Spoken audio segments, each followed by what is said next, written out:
some of the key issues that came out from the discussion around so what next, and the 3 talking points: establishing functional policies and frameworks, incentives for collaboration, scaling up innovation hubs and incubators. So our discussions were ranging around the following topics: usefulness to the end user, then the benefits that are coming out. Then there was a discussion around identifying and practicalizing the rollout of strategic researches. Not all of them, we are not saying all of them. Maybe you might need to have a committee at some point, pull out the, was it the first grade or the outstanding researches, and just identify the ones that you need to take forward.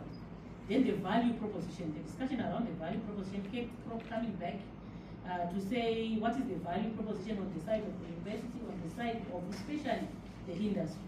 Then there was a discussion around the commercialization of some of the researches that would have been done.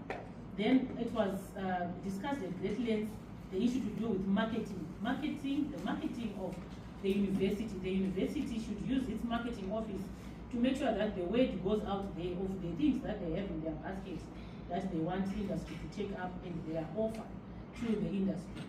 There were discussions around the collaboration, industry for collaboration. Can we consider input substitution, e.g. the milling, the feed formulations, and lobbying as well through the ministry to encourage industry incentives. But it came out that maybe partnerships are more effective. A lot of researches around animal science and indigenous trees have been done, but have we thought about really industrializing some of the products at a commercial scale? The influence, how we can influence policy development. And also there was a discussion about the development of frameworks to accelerate research formulations and rollout.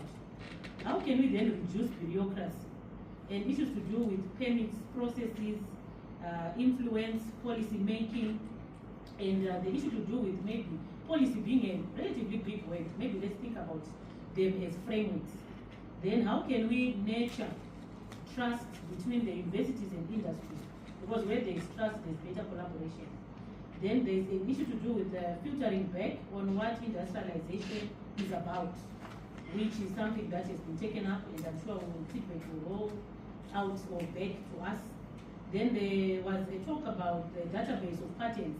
Do we have that as a country? Do we have that as institutions? Is it digitalized? Maybe that's an afterthought. Industry partnerships, ministries to reduce industry partnerships, even within interministerial positions, where ministries need to reduce silos and come to the table to discuss industry, their ministries, their education, SMEs as well. Then the marketing department in universities, it came out again, so it was topical. Then the discussion around what is industrialization as well. So there's need for us, in conclusion, we got some remarks about the development of a shared vision, institutional commitments, longevity, continuity, and sustainability. So allow me to end by poking you, by asking, what is a state of equilibrium? A state of equilibrium. In the interest of time, I'll tell you. A state of equilibrium is a state of death. We're not looking at the state of balance. If we stay in a state of equilibrium, it refers to a system in balance with this environment which can be considered a dead state. Yes, equilibrium is what happens when you die. The only thing that is constant is change. So we need to change because the environment is dynamic and is changing, and we want to stay in a state of equilibrium. So we are not going anywhere. So as universities, we must endeavor to move out of our comfort zones and look for opportunities. Let's find and identify the difference that matters for our university so that we can make ourselves, allow me to use the concept of the purple cow, where if you are driving and you see brown cows on the side of the road, you hardly turn because we all know brown cows.